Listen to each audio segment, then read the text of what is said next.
A vast whispering sea of grass under an immense sky. The wind has a voice, and then another voice graveled by time and memory. It belongs to Rain in the Face.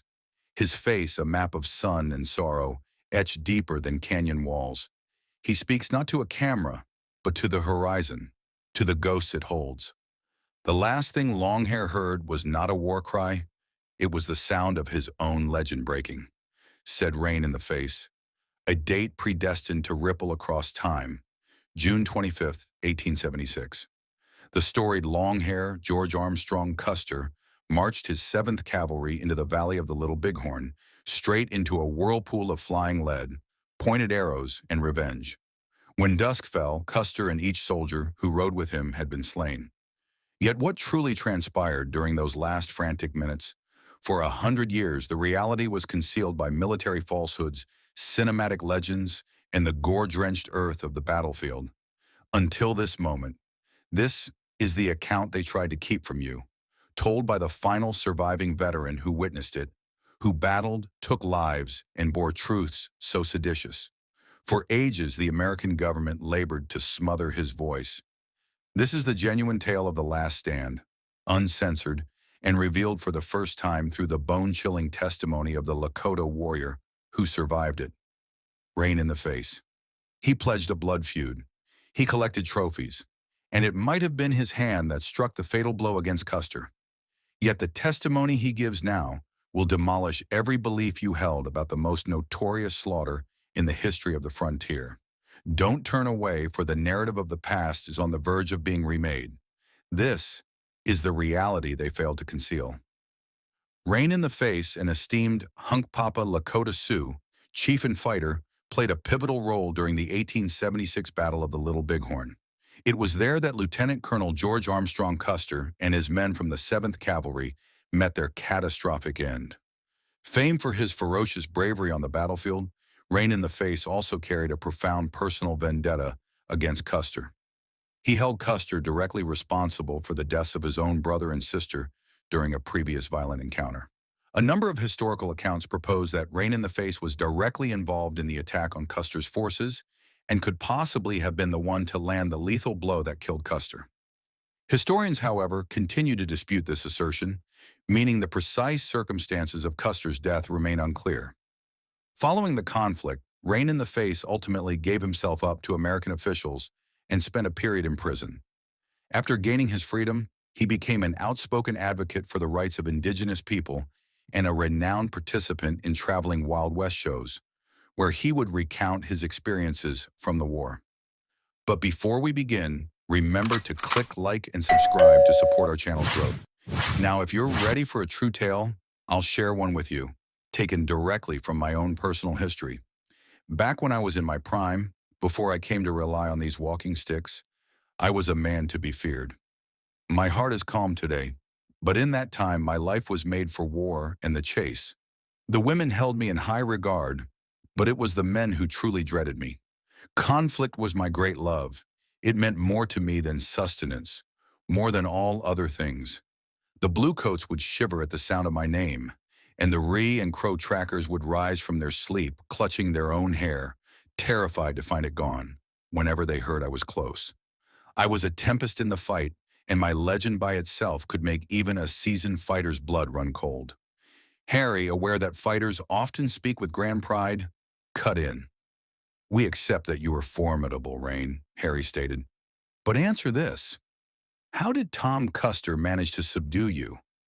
If your strength was so great, how could a man as lean as Tom Custer get the better of you?" The inquiry clearly disturbed Rain. His expression darkened, his honor wounded. Rain was an imposing presence, standing 5 feet 9 inches tall and weighing nearly 200 pounds, while Captain Tom Custer was considerably more slight. After an extended silence, Rain at last gave way, telling his side of the story. To the astonishment of all present, he didn't conclude his tale there. He proceeded to disclose his personal testimony of the massacre at Little Bighorn. His description was graphic, his hands shaping the air as he recounted that brutal day with unfiltered passion. Years of quiet shattered. Rain in the Face at last shares his story. For a long time, Army commanders and federal investigators tried to force the facts from Rain in the face regarding the fight, but he remained steadfast in his refusal to talk. They used every strategy they could think of, generosity, offers of money, even threats, yet nothing succeeded. His fame as the man who slew Custer was so vast that the writer Longfellow celebrated him in a famous poem. Therefore, when Rain chose at last to end his quiet, it astonished all who knew of him. Preserving his testimony precisely as the translator, McLaughlin conveyed it. Rain started. 2 snows before the big battle, Gall and Sitting Bull set up their village at Standing Rock. Every one of our people in that place was in defiance of the government. We were Hunkpapa Sioux without fear. The Yanktonais were compliant Indians, staying close to the agency, pleading for rations and goods. Our life in the warrior camp was rich. There was dancing, racing horses, practicing with bows and playing games. The buffalo and the deer were abundant, and our herds of ponies covered the land. The maidens showed me favor, yet they would tease me just for amusement. Whenever my anger rose, I longed for a fight. One night, a maiden challenged me to ride to Fort Lincoln and take the life of a white man. I cautioned her it was a death wish. Blue coats in every direction, lookouts on patrol. She ridiculed me. A genuine fighter knows no dread. If your heart is soft, remain. I will seek out a Sundance participant who possesses bravery. That decided it. The young women tittered, but the warriors my age kept their peace. They understood my nature. I would have killed any man who dared to laugh. I made my way back to my teepee, darkened my face for war, and readied my weapons. Under the cloak of darkness, I rode 45 miles to the north, all the way to Fort Lincoln. For 2 full days, I observed, biding my time to attack a soldier. I could have slain a woman or a woodcutter, but I desired a soldier's uniform buttons to give to that taunting girl. After I brought them to her, she sewed them with pride onto her shawl. Then, just as the sun was rising, I saw the trader and the horse doctor walking toward a spring. Yellow Hair Custer and his soldiers were riding back only 100 yards away. I rushed forward, shot the trader, and smashed the doctor's head with my war club. Arrows ensured they were finished. I was in the middle of cutting away the buttons when Yellow Hair heard the rifle shot and turned his men back toward me. There was no time to take scalps. I leaped onto my pony and shouted insults, daring them to follow me.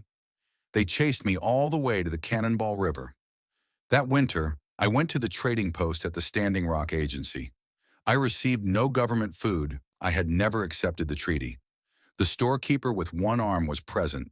I held no fear for him, nor for his 30 soldiers with their shorn heads. They attacked me from behind, overwhelmed me, threw me into a wagon, and held me down for the entire journey to Lincoln's guardhouse.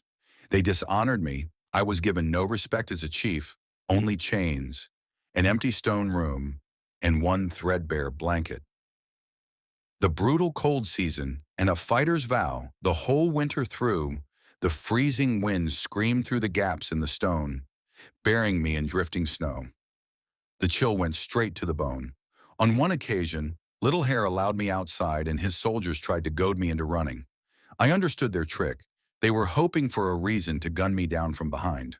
So I stared right at Little Hair and made a vow. If I ever got away, I would cut out his heart and eat it. They kept me shackled to a white captive, but under the cover of night, we managed to break loose. Rifle fire snapped past us as we ran, diving for whatever shelter we could find along the banks of the Heart River. My partner sawed through the iron cuffs with a blade, but they captured him by first light. I melted away into the wild country, even though I was certain the search for me would go on forever. When I found my way back to Sitting Bull and Gall, even they were wary of the trouble that protecting me would bring. So I had a message delivered to Little Hair, a buffalo robe painted with the image of a bleeding heart. A sign, my sworn oath, remained. And when we finally met face to face once more, I fulfilled my word. The reality of what happened at the Little Bighorn. That is all I will speak of that matter. A great part of my account matched what was written in the Army's own reports, the deaths of the supply trader and Dr. Hunsinger. But we urged him to tell the story about Tom Custer's heart. McFadden thrust a drawing of Custer's attack toward Rain. Did the fight happen like this? Rain's laugh boomed out, deep and loud. Falsehoods! Those soldiers never used their long knives. They battled with rifles and revolvers. They got off their horses, every fourth man holding the reins for the others. And us? We tied ourselves to our ponies, riding stripped for war and covered in paint, whirling around them like a cyclone. This picture shows us carrying bows, but we had far more lethal arms. Their rifles would jam, with the bullets stuck fast in the chamber. I saw scores of them scattered on the earth, never fired. When their weapons broke, we shattered heads with our stone clubs. It was as simple as slaughtering penned sheep. Some cried for their lives. We gave no quarter. The images made by white men are never true. Look here. He turned the paper over, drawing a rough S shape. This is the river. Our village followed its curve like a bow being drawn. How many teepees were there? Harry cut in. More than you could number. 4,000 fighting men, perhaps 6,000. Lodges as thick as grass in a field after a fire. Sitting Bull went up a hill to make strong medicine. He came back waving his holy pouch, calling out the words of Wakantanka. Soldiers are coming, but they will lie down. At dawn, our lookouts brought the alarm. Sitting Bull had false lodges, put up empty tents to fool the retrackers. Then he went away to pray and did not return until the fighting was done. Gall was our war chief. Crazy Horse led the Cheyenne, Goose led the Bannocks. I was not a chief, but my group of Hunkpapa fought like a pack of wild wolves. The madness of combat and a sweet repayment. We gunned down the troopers who were holding the mounts, then scared the panicked animals into a stampede by shaking our blankets at them. Our women gathered up the worn-out ponies while the fighting still thundered on. I had finished my death song, filled my lungs with the bitter smoke from the guns. My thoughts had vanished, taken over by the pure rage of the fight. After I grabbed their flag, my horse went down under me. I cut the leathers loose, jumped to my feet, and smashed the head of the soldier, holding the banner with my club. Charging back through the madness with their captured flag in my hands, I felt a surge of victory. This was what a true fighter lived for. Our warriors bellowed their approval as we drove the attack forward. We understood their horses were exhausted. Their scouts fell for the trick, believing our numbers were small. When they divided their troops, our hearts sang. Gall moved upriver to come at them from the side. Longhair's unit came over the high ridges, and our younger warriors blocked their retreat. Their advance fell apart under our gunfire. Surrounded, they got off their horses in tight groups, every fourth soldier holding the animals. We tightened around them like a rope. Their leaders yelled orders, but in all the smoke and dirt, every blue coat looked the same. I did not see the moment Longhair went down. The Reese began their songs for the dying. They knew their fate was sealed. Then we crashed into them like a raging flood bursting through a wall. The hot splash of blood and broken bones sprayed over my skin, the coppery flavor flooding my mouth.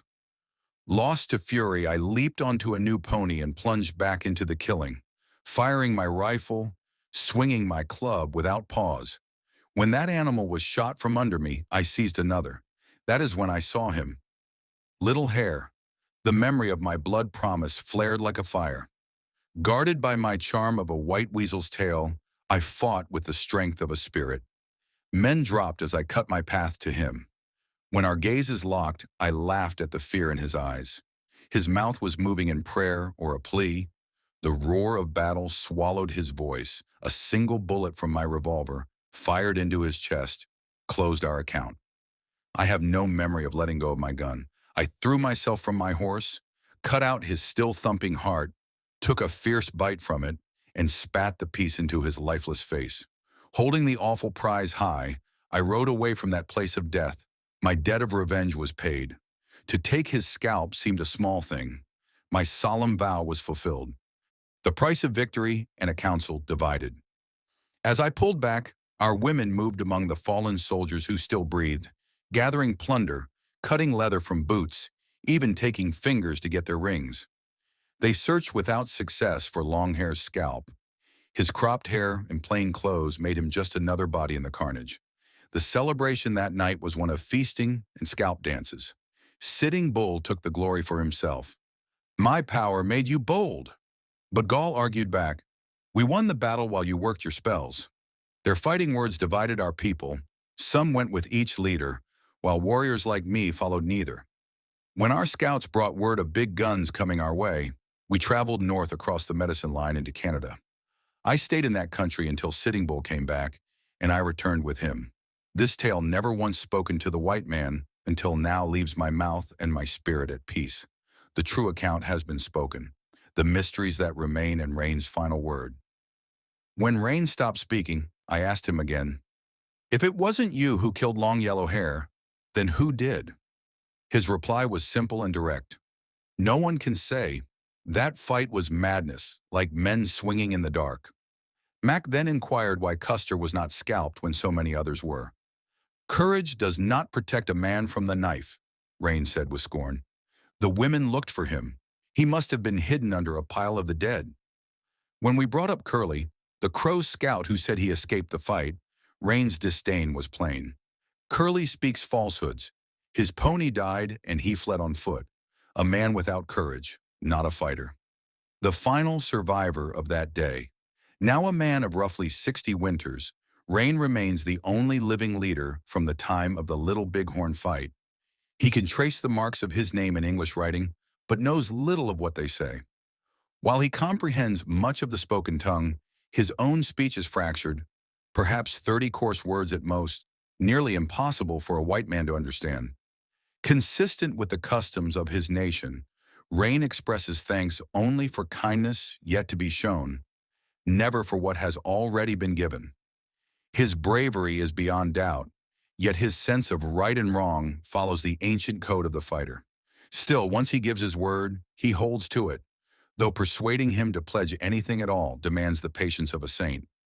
Though he has aged, he maintains a strong, powerful frame, the perfect picture of the noble savage from Cooper's Tales. His one saving grace?